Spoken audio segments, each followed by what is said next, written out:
Hey guys, welcome back to another video here on my channel. And for today's book review, we are going to be reviewing the fourth and final book in the Rebel Blue Ranch series. This is Wild and Wrangled by Lyla Sage. Now, this is the first book in the series that does not follow one of the blood relatives from the Ryder family. So this one follows Emmy Ryder and Luke Brooks. And then this one follows Weston Ryder and Ada Hart.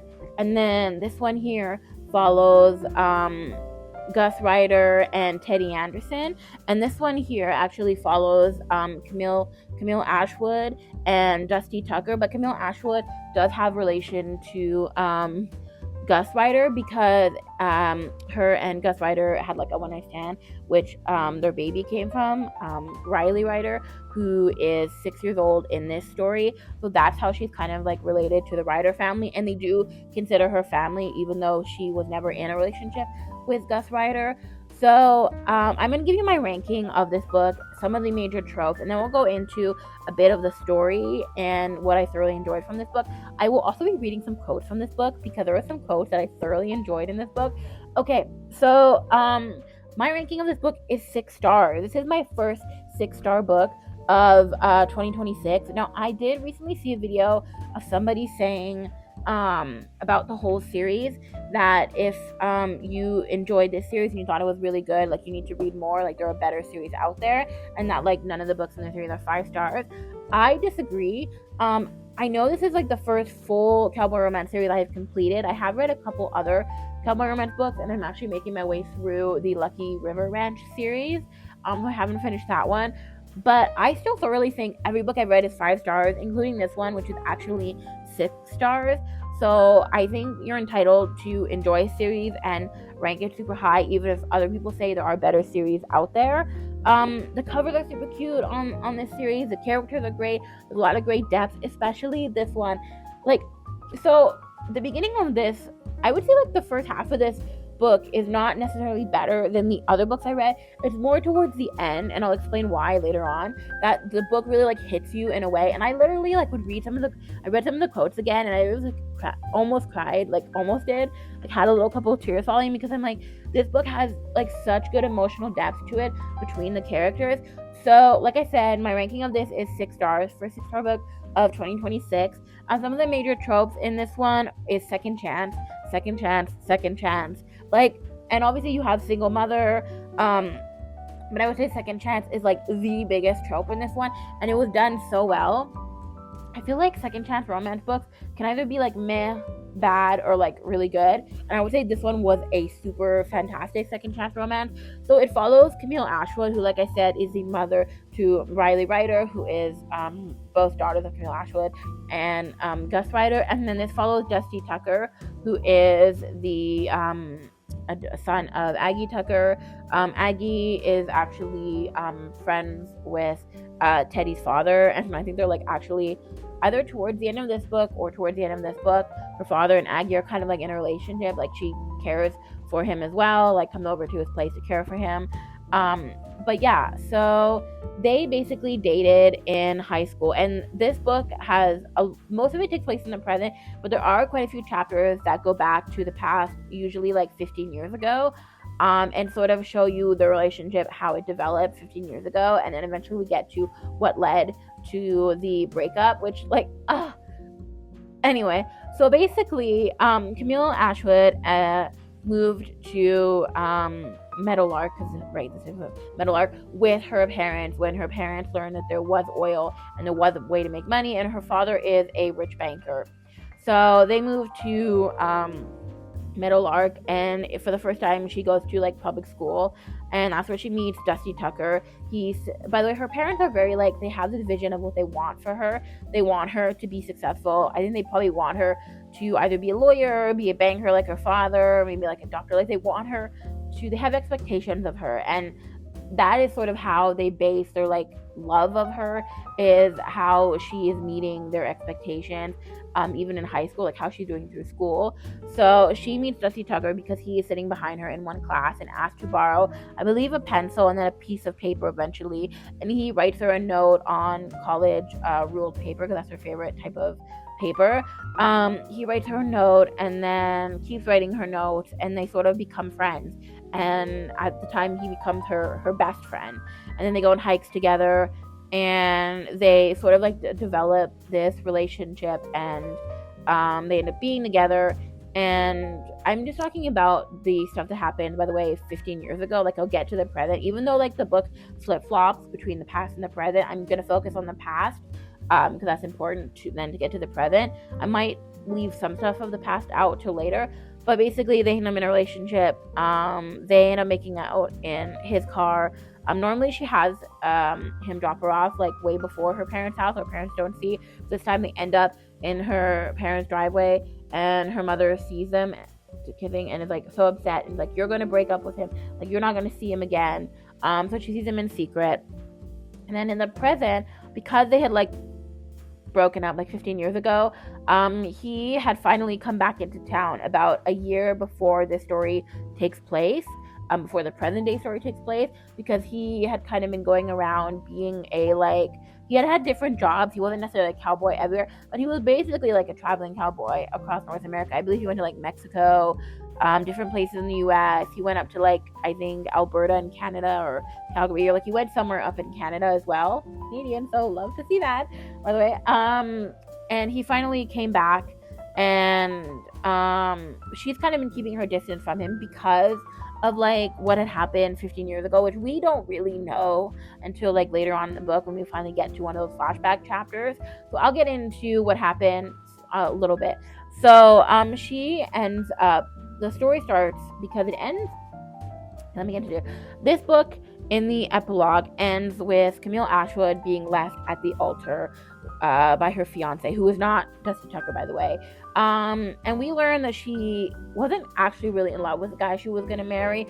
She was just going to marry him because it was going to appease both of their parents, because both their parents were rich. It was going to make both of their parents happy. It was going to create a union between the two like families' businesses because they were going to be married. And because she was marrying him, she was able to secure a trust for her daughter so that her daughter would not have to pay for college, that her daughter would be like financially safe and secure. But her parents are now unhappy that the wedding didn't happen because her fiance left her at the altar, because her fiance actually fell in love with somebody and decided he wanted to marry for love. So she's not really upset at him leaving her at the altar as much, because she's like, you know what, I didn't really love him. But her parents are embarrassed, and they think that she must have done something to cause her fiance to leave her at the altar. And they're like, because you didn't get married to him, the trust for your daughter is like no more. Like everything that you secured for your daughter from us is no more, which I think is pretty shitty. And so she ends up going to the local dive bar that has been in the town longer than the town has been around, which is actually owned by Luke Brooks, who is at this point engaged to Emmy Ryder. And she ends up eventually, like, people walk in from the wedding, she ends up locking herself in the bathroom. People try to get her out, like Gus Ryder, Wes Ryder, just people around, friends try to get her out. She won't come out of the bathroom. And then Dusty Tucker happens to be there, and he's like, I think I can get her out. He's like, we need to clear out the bar, because he knows that he wasn't at the wedding. And so in his mind, he thinks that she will come out for him because he hasn't seen the embarrassing fact that she was left at the altar, and that's why she won't come out for anybody else from the bathroom that she locked herself into. So the bar is cleared out. He kind of says like, oh, you can come out. She comes, like, he says other, he obviously doesn't actually say that. He said like more words that are nicer. I'm just like summarizing it. So she comes out of the bar, of the bathroom that she locked herself into, and he ends up being like, come with me. And they go, and they stop. He's like, I'm going to take you somewhere, just forget about all of this. So he takes her to this gas station, like far away, gets her like new clothes, because like, you probably don't want to be in your wedding dress. And then they go even further to like a Chili's, and then they just eat. But she still like is kind of going to stay distant from him after this because of what happened 15 years ago. And then she ends up living with Gus Ryder for like a week, because she has no place to stay now that her wedding and engagement is no more. So she ended up finding a house, which was her dream home.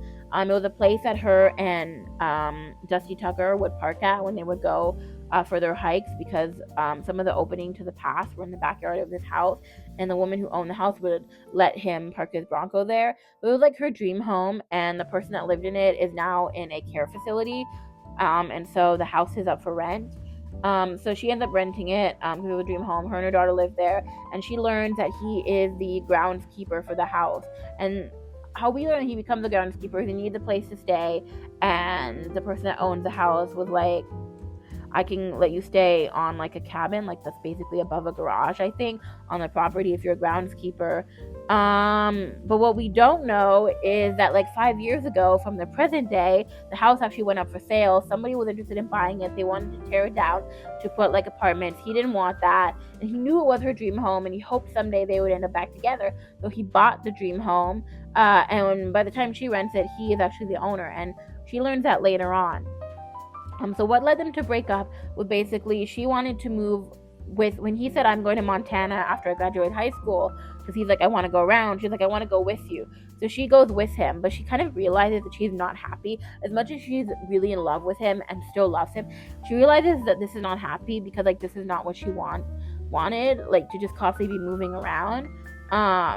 And he was like, so they had an argument about it one night, and he was like, well, I never like asked you to come. Like I always had this idea that we would be long distance until I eventually decided like moving around was not what I wanted to do, and that he would come back to Meadowlark at some point. And she's just like, I'm not happy. And he's like, we'll talk about it like in the morning. Something, go to sleep. He ended up sleeping on the couch, and the following morning he gets up and goes to work. And then early, and then after he goes to work, she leaves a note saying, I found the next bus that'll bring me back to Meadowlark. And she leaves to go to Meadowlark, and that's sort of how the relationship ends. And he just continues to travel. But throughout his traveling, even though at that point they were broken up, he was still writing little notes to her as if he was going to give them to her, but he didn't. He saved them in a box. And when in the present day, when she goes to actually to his cabin because she was like, the heating in the house is not working, she goes inside and she sees the box. She opens it and sees that there's notes. She doesn't read them. He's like, yeah, I never stopped kind of like having feelings for you, and these notes, like I wrote them and if I was going to give them to you. She never read them. And then eventually they're kind of rekindling their relationship slowly but surely. And they're actually at the grocery store together when one of the granddaughters of the person he bought the house from is at the grocery store and assumes that they're married and that they have been for 5 years because he must have said he bought the house for her or something to them. And so they're like, oh, like, how has it been? It's been 5 years. Like, how kind of is like, oh, how are you enjoying the house, sort of? And she was like, what? And she was like, what? You own the house?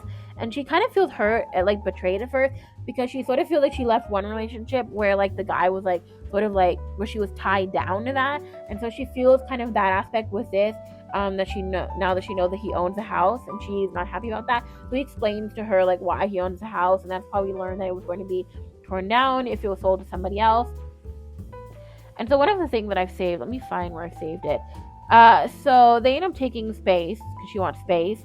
And why can't I find where I saved? I know I've saved stuff in here. Sorry, I'm trying to find it.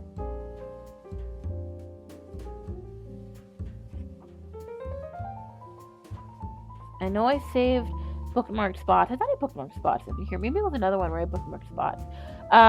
But basically, yeah, he ends up leaving one morning the box with the notes, and he leaves a note on her doorstep.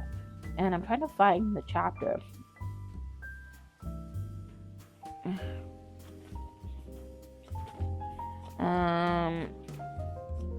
Let me see if I can find the note.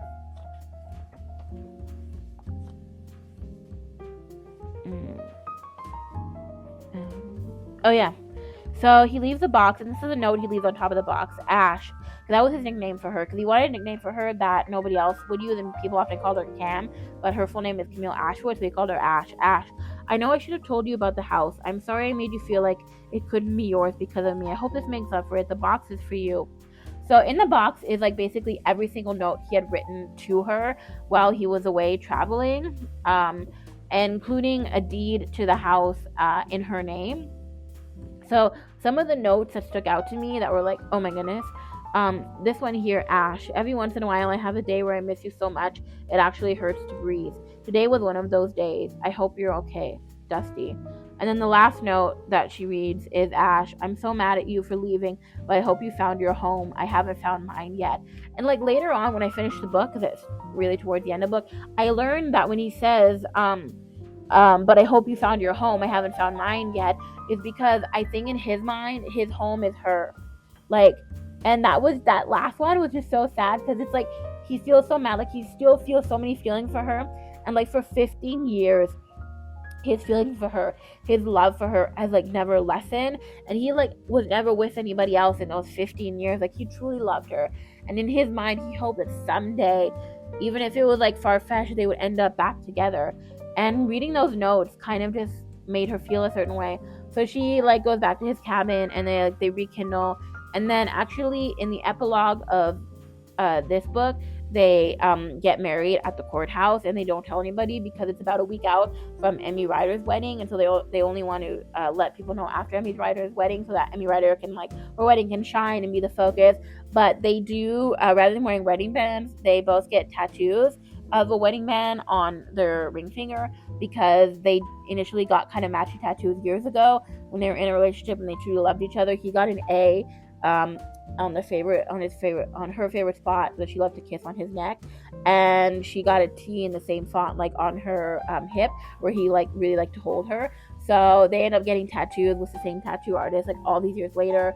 And then we get a bonus chapter where we get to see Emmy Ryder's wedding, and Emmy Ryder says, I'm pretty sure like I know they're married, like they didn't tell us, but I can see the tattoos on their ring finger. And this to me was a 6-star book. It was so good. It was like one of the best adaptations of a second chance romance. I feel like my first ever second chance romance was kind of meh, so I just assumed that I would not like the trope, but it would be down there in my like least favorite tropes. But I thoroughly enjoyed the second chance romance so much. I know this video is so long and this review is so long, but I hope you're just enjoying this review.